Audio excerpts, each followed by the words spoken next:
திருக்குறள் சிந்தனை. இளமையில் இனிதாக எளிதாக செய்து பழகியதே முதுமையில் உரிமையாக உதவ வரும். பழகாத எதுவும் மனத்தில் படியாது போகும். அறம் செய்வதை முதுமையில் பார்த்து கொள்ளலாம் என்று சோம்பியிராமல் அறத்தை விரைந்து செய்து கொள்ள வேண்டும். அப்பொழுதுதான் அது வாழ்நாளெல்லாம் துணையாக நின்று வழி வழியாக உதவி வரும். ஆகவே நல்லதை ஒல்லையில், அதாவது விரைவாகச் செய்து கொள்ள வேண்டும்.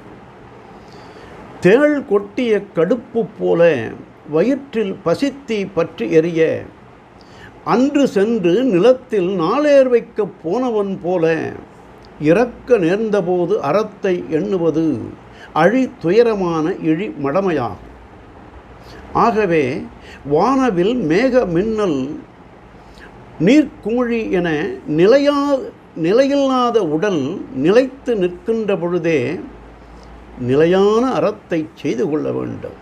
அப்போதுதான் உயிர்க்கு உதவியாகவும் உற்ற துணையாகவும் அறம் நிற்கும் என்று தெய்வப்புலவர் அறம் வலியுறுத்தல் அதிகாரத்தில் அன்றறிவாம் எண்ணாது அறம் செய்க, மற்றது பொன்றுங்கால் பொன்றா துணை என்றார். நாளையும் சிந்தனை.